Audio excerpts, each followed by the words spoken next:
안녕하세요. 김성길 목사와 함께하는 GTS 말씀 묵상 시간입니다. 오늘부터는 8번째 주간의 말씀을 묵상을 하겠습니다. 본문은 에베소서 제3장 8절부터 13절까지의 말씀입니다. 3장도 세 부분으로 나눠서 우리가 이제 묵상을 하게 됩니다. 첫 번째 주간은 이제 3장 1절부터 7절까지 해서 이제 바울이 그 하나님의 계획이 이제 개개인에게서 1장, 2장을 거치면서 이제 3장에서는 좀 더 확대시키죠. 그래서 온 세계를 향한 하나님의 계획. 1장, 2장은 우리 각자 개인에 대한 하나님의 계획의 역사. 그 다음에 3장에는 이게 이제 전 세계를 향한 것이다. 이제 이런 입장에서 이제 설명을 했습니다. 그리고 이제 자기를 이 복음을 위해서 일꾼으로 세웠다. 이제 이렇게 이야기를 했죠. 그리고 이제 8절부터 시작을 해서 이제 이번 주간의 본문인 8절부터 이제 13절까지 해서는 이제 이어서 그러면 하나님의 복음을 위해서 일꾼으로 부름받은 내가 할 일이 뭐냐. 그래서 일꾼의 사명 두 가지를 이야기를 합니다. 하나는 그리스도의 풍성함을 전하고 또 하나는 하나님의 계획, 비밀의 경륜을 전달하고 이 두 가지를 위해서 내가 일꾼이 됐다. 그리고 이어서 이제 이것이 교회를 통해서 이루어지는 거다. 해서 이제 교회를 이야기를 해요. 그러면서 이 교회의 사명 두 가지를 또 이야기합니다. 하나는 이제 하늘과 땅에 있는 모든 것들 앞에서 이제 하나님의 각종 지혜를 알리는 건데 이것은 바로 영원 전부터 하나님이 계획하신 일이다. 그러니까 앞에서 이야기한 것을 다시 반복하고 있는 거죠. 그 다음에 이제 뒤에는 이제, 우리 이제 이것을 믿는 우리 성도들의 믿음의 자세를 이제 이야기를 해요. 그래서 이것도 역시 두 가지를 이야기합니다. 그래서 하나는 이제는 우리가 이 담대함과 확신을 가지고 살아야 된다. 그 다음에 또 하나는 이 복음을 위해서 일하면서 이제 어려운 환난이나 핍박이나 이런 게 와도 낙심하지 마라. 이게 바로 우리의 영광이기 때문이다. 이렇게 이야기를 해 갑니다. 그러니까 이제 3장은 이제 그 하나님의 계획, 우리를 향한 하나님의 계획이 이제 1장에서부터 시작된 하나님의 계획이 이제 점점 해서 확대시키고 그리고 이제 마무리해가는 그런 내용이 되겠습니다. 그래서 다음 주간에 이제 묵상하게 될 3장의 마지막 부분은 이제 기도의 내용이에요. 그래서 이렇게 해서 이제 1, 2, 3, 3장에서 나타나는 바울의 이제 하나님의 계획을 중심으로 한 논문이 이제 정리가 됩니다. 그리고 4장부터는 이제 이걸 가진 사람들의 생활에 대한 이야기를 구체적으로 정리를 해 가고 있는 거죠. 자, 이러한 흐름을 우리가 생각하면서 이제 오늘 묵상을 시작하도록 하겠습니다. 먼저 그림을 보시고 정리를 하겠습니다. 그림. 바울의 이 1장, 2장, 3장에서는 그리스도 안에서, 예수 안에서라는 말이 굉장히 많이 나오죠. 그래서 이 첫 번째 그림도 역시 하나님의 안에, 손 안에 있다. 하나님의 손바닥 안에 우리가 있잖아요. 그래서 그리스도 안에 있다.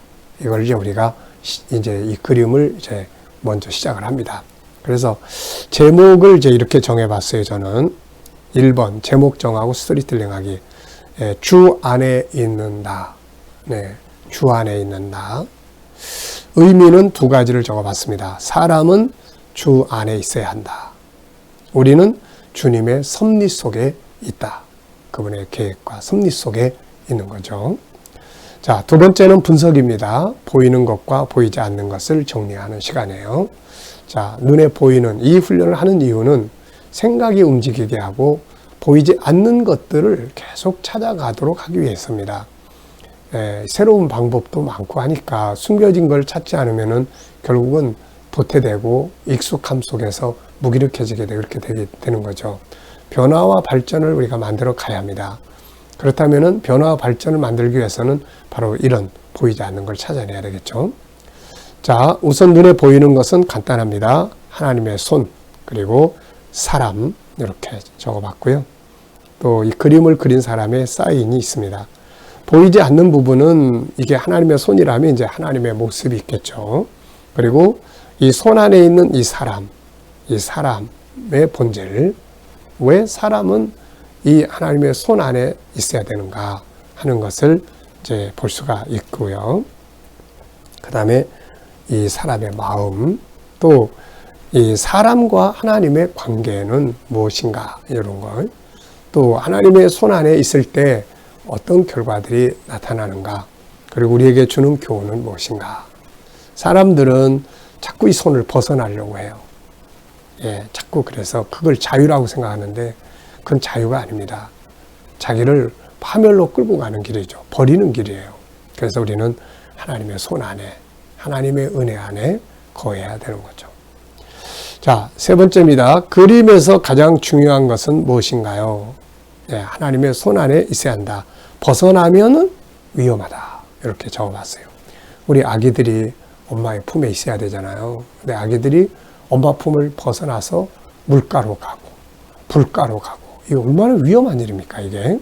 그래서 아기들은 엄마의 품 안에 있어야 하는 것처럼 우리는 하나님의 손 안에 있어야 한다는 거죠. 자, 연상법 훈련하기입니다. 이 그림을 보면서 떠오르는 성경, 장소, 사건, 사람, 이런 거 적어보십시오.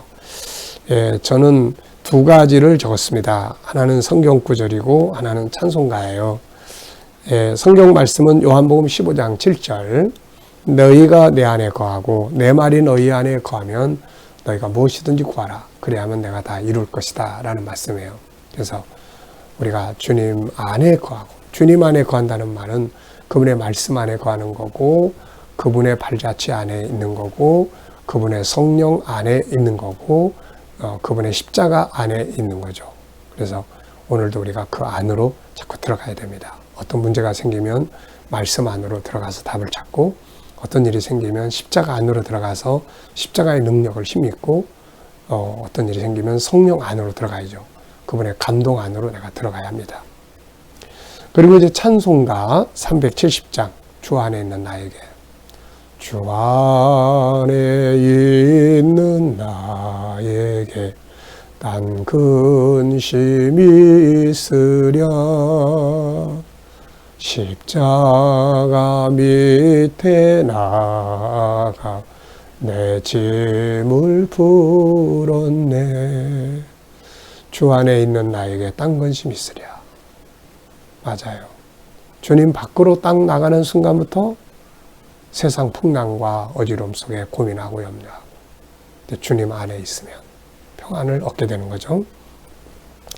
자, 상상력 키우기입니다. 이 그림을 가운데 두고 앞에는 어떤 그림을 그리면 좋을까요? 앞에 그림은 주님의 손 밖에 있는, 혼자서 그냥 잘났다고 막 내가 잘났어 그리고 막 나 혼자 자만심 가지고 막 행동하고 하는 이 모습. 그러다가 무너지고 지치고 쓰러지고 그러면 다시금 주님, 그리고 주 안에 들어오는 거죠. 앞에는 그런 그림, 그 다음에 현재, 그 다음에 그림은 이제 예수님의 손을 꽉 잡고 세상을 이기는 그런 그림을 그려볼 것 같습니다. 자, 오늘도 우리 미래를 어떻게 살고 싶은가요? 그렇다면 지금 무엇을 해야 될까요? 이 질문 한번 기억하고 넘어가시기 바랍니다. 자, 본문 말씀 읽어보겠습니다. 에베소 3장 8절로 13절. 모든 성도 중에 지극히 작은 자보다 더 작은 나에게 이 은혜를 주신 것은 측량할 수 없는 그리스도의 풍성함을 이방인에게 전하게 하시고 영원부터 만물을 창조하신 하나님 속에 감추어졌던 비밀의 경륜이 어떠한 것을 드러내게 하려 하심이라. 이는 이제 교회로 말미암아 하늘에 있는 통치자들과 권세들에게 하나님의 각종 지혜를 알게 하려 하심이니 곧 영원부터 우리 주 예수, 그리스도 예수 안에서 예정하신 뜻대로 하신 것이라. 우리가 그 안에서 그를 믿음으로 말미암아 담대함과 확신을 가지고 하나님께 나아감을 얻느니라. 그러므로 너희에게 구하노니 너희를 위한 나의 여러 환난에 대하여 낙심하지 말라. 이는 너희의 영광이니라. 아멘. 네, 어제 주일을 지내면서 또 감사한 것들 쭉 적어보시고요. 오늘도 또 하루 시작하면서 감사한 것들 쭉 적어보시기 바랍니다. 예, 보편적인 것이지만은 그게 다 하나하나 다 감사한 거예요. 보편적인 거. 아침에 눈 뜨고 이게 얼마나 감사한 거예요. 내가 스스로 호흡하고 이게 얼마나 감사한 거예요. 네, 눈 뜨고 호흡하고 그리고 하나님 앞에 새벽에 나아가고 가서 말씀을 나누고 그리고 기도하고 이게 다 감사의 조건들이에요. 전부 다. 네. 또 어려운 일을 만났어도 원망하고 탄식한다고 해서 해결될 게 아무것도 없습니다. 예수님 말씀하신 것처럼 너희가 염려함으로 그 키를 한 잔나 더 하겠느냐. 아무 소용없는 거죠. 오히려 더 마음만 상하고 더 이제 병들게 됩니다. 그러니까 우리가 감사의 조건을 찾아야 돼요. 감사의 조건을 찾고 믿음으로 감사하고 말씀을 의지해서 감사하고 이런 게 필요한 거죠. 이게. 그러면 일단 마음의 안정감도 갖고 또 상황도 은혜롭게 변화해 갈 수 있어요. 감사가 환경을 바꾸는 능력입니다. 자, 첫 번째 질문입니다. 본문에서 느끼는 것은 무엇인가요? 오늘 본문은 아주 단순하게 정리가 잘 돼 있어요. 그래서 저는 세 가지를 적었습니다. 일단 사도로 부름받은 일꾼의 사명. 바울은 자신이 사도로 부름받았는데 자기의 역할을 잘 알고 있어요. 그게 뭐냐면 하나는 그리스도의 풍성함을 이방인에게 전하고 또 하나는 비밀의 경륜을 그들에게 전하고 이거를 전하는 거거든요. 하나님의 계획은 그리스도 안에서 이루어지는 거예요. 그러니까 예수님이 전파돼야 되고 또 하나는 그 계획의 목적지는 천국이에요. 그 천국의 영광 이에 참여시키고자 하는 하나님의 계획 이거를 세상에 이제 전하자고 한다. 이게 자기 자신 일꾼으로 부름한 사명이다. 이게 오늘 저와 여러분들의 사명이기도 하죠. 두 번째는 교회를 통해서 이게 이루어지는데 교회가 해야 될 일이 역시 두 가지를 드러내는 거죠. 그래서 여기서는 그가 하나님의 각종 지혜라고 표현을 해요. 사실 하나님의 각종 지혜는 바로 예수 그리스도죠. 하나님의 각종 지혜가 나타난 게 바로 예수 그리스도예요. 그래서 예수 그리스도를 하나님의 비밀이다. 뭐 이렇게 표현하지 않습니까? 그리고 이제 그 안에 있는 하나님의 계획, 영원 전부터 예정하신 하나님의 계획, 예수 그리스도와 영원하신 하나님의 계획, 이게 이제 교회를 통해서 전달되어지는 거죠. 교회는 그 일을 하는 거예요. 그 다음에 이제 세 번째는 이제 성도들의 자세가 나와요. 이것을 믿고 깨닫고 여기에 참여한 우리 성도들은 두 가지를 해야 된다. 하나는 담대함과 확신을 가지고 나가야 되고 하나님의 계획에 대해서 미래의 우리의 영광에 대해서 담대하고 확신 있게 나가야 되고 그 다음에는 이 복음을 위해서 일할 때 오는 어려움들이 있을 때 낙심하지 말고 오히려 감사해야 된다. 그게 우리의 영광이기 때문이다. 이제 이런 이야기를 하고 있는 겁니다. 자, 구조도 이제 이렇게 정할 수가 있죠. 그래서 2 앞에 2는 8절로 9절 일꾼의 사명 두 가지, 뒤에 2는 10절로 11절 교회의 사명 두 가지, 그 다음에 이 뒤에 2는 마지막 2는 12절 13절인데 성도의 자세 두 가지. 네, 아주 잘 정리가 되어 있어요. 이렇게.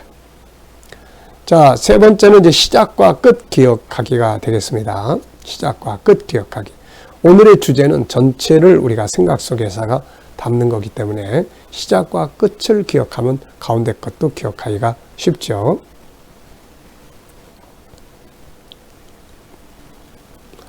자, 먼저 시작 부분은 이제 자기 자신을 일꾼으로 세운 이유 두 가지 중에 하나를 이야기를 합니다. 그리스도의 풍성함을 이방인에게 전하게 하기 위해서다. 그 다음에는 끝은 복음을 위해서 내가 갇혀있는데 내가 갇혀있는 이 일에 대해서 너희가 낙심하지 마 하거나 부끄러워할 필요 없다. 이게 바로 영광이다. 그러니까 복음을 위해서 당하는 일들을 우리가 막 부끄러워하거나 그것 때문에 막 낙심하면 안 돼요. 오히려 감사함으로 수용하고, 왜냐하면 그게 우리의 영광이기 때문이죠. 자, 본문을 이제 스토리텔링 해보겠습니다. 이야기로 꾸며보면 이제 더 기억하기가 쉽죠. 오늘은 내용이 단순하게 정리가 되어 있어서 본문을 그냥 벌써 다 외워버렸습니다, 우리가. 네. 자, 스토리텔링 해보죠. 자, 사도 바울은 이제 앞에 있는 말씀에 이어서, 이제 자기 자신이 일꾼으로 부름을 받았는데 그 일꾼으로 부름받은 이유, 사명 두 가지를 이야기를 합니다. 하나는 그리스도의 안에 있는 풍성함을 이방인에게 전하고 또 하나는 하나님의 그 비밀의 경륜, 하나님의 계획을 전하는 것이다. 이렇게 이야기하죠. 그리고 이어서 이제 이게 교회를 통해서 이루어진다는 이야기를 하면서 교회의 사명을 또 얘기를 합니다. 교회는 하나님 속에 있는 각종 지혜, 예수 그리스도 안에 있는 각종 지혜를 세상에 드러내는데 이것은 영원 전에 하나님께서 계획하신 뜻에 따라 되는 것이다. 이렇게 이야기를 합니다. 그 다음에 이제 뒤에 두 가지를 또 이야기를 하는데 하나는 성도들이 가져야 될 담대함과 확신, 또 하나는 어려운 일을 만날 때 낙심하지 말라 하는 이런 당부를 기록하고 있습니다. 이렇게 이제 정리를 하면 이야기처럼 정리를 하면 쉬워지잖아요. 자, 제목 정해보겠습니다. 늘 말씀드립니다만은 인생은 제목 정하고 제목 풀어가는 것이 인생이다. 아이들이 우리 논문 공부하잖아요. 논술도 역시 제목 정하고 제목 풀어가는 거예요. 그러니까 우리가 이런 훈련을 어려서부터 잘 시켜주면 아주 좋습니다. 자, 여기에 여러 가지 제목들이 등장을 하죠. 저는 담대함과 확신을 갖자, 또 드러내야 할 비밀의 경륜, 그리스도의 풍성함, 하나님의 일꾼과 교회의 사명, 복음을 가진 성도의 자세, 이렇게 여러 가지 적어봤습니다. 자, 여섯 번째는 이제 질문입니다. 질문 세 가지를, 본문의 그 내용들을 또 질문으로 다시 한번 이렇게 정리를 해봤습니다. 일꾼의 사명 두 가지 무엇인가? 이제 아시죠? 그리스도의 풍성함 전하고 하나님 속에 있는 비밀의 경륜을 또 세상에 드러내고, 두 번째, 교회의 사명은 무엇인가? 크게는 하나인데 안에 들어가면 두 개. 하나님 안에 있는 각종 지혜를 세상에 드러내는데 이것은 영원 전부터 하나님께서 계획하신 그 뜻이다. 이렇게 이야기를 합니다. 그 다음에 성도의 사명 두 가지는 또 무엇인가? 담대함과 확신을 가지고 살아야 되고, 그 다음에 환난과 핍박, 어려운 일을 당할 때 낙심하지 말고 이것이 그리스도의 영광이기 때문이다 하는 내용을 말씀하고 있습니다. 자, 오늘, 내일, 모레는 바로 IQ 기도문입니다. IQ 지적 재능이에요.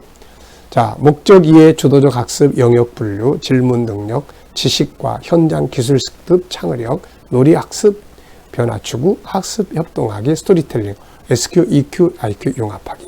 아이들에게는 학습 지도를 위한 과정이에요. 우리 어른들은 인생을 살아가고 업무를 처리하는데 필요한 과정들입니다. 이렇게 하면 훨씬 더 좋은, 예를 들어서 일을 하더라도 놀이, 즐거움, 이렇게 하면 좋잖아요. 즐겁게 하는 겁니다. 즐겁게.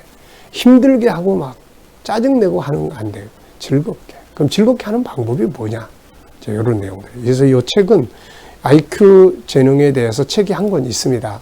요건 이제 그 제목들이에요. 그러니까 이 내용에 대해서 더 구체적으로 알고 싶으신 분들은 IQ 책을 참고, G7에서 나온 IQ 책을 참고하시면 됩니다. 자, 오늘의 과제입니다. 하루 일과를 이야기로 나눠보는 거예요.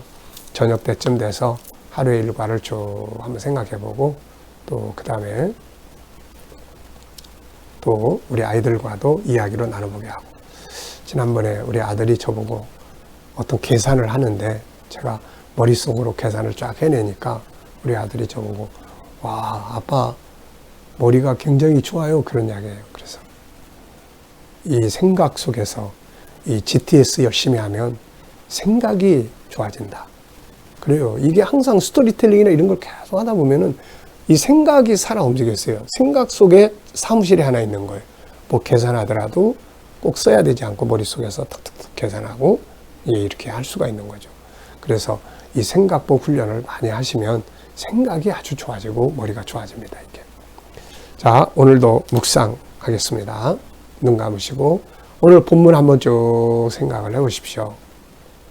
바울이 자신이 일꾼이 되었다는 이유를 이야기하는 데부터 마지막 성도들의 삶의 자세에 이르기까지, 그리고 오늘 이제 만날 사람이 누군지, 또 해야 될 일이 무엇인지, 또 풀어야 될 문제들이 뭐가 있는지 쭉 생각해 보시고, 그 다음에 주님께 물어보십시오. 주님, 오늘 이 사람 만나는데 제가 무슨 이야기를 하면 좋을까요? 주님, 제가 오늘 이 일을 하는데 어떤 자세를 가지고 하면 좋을까요? 주님이라면 어떻게 하시겠습니까?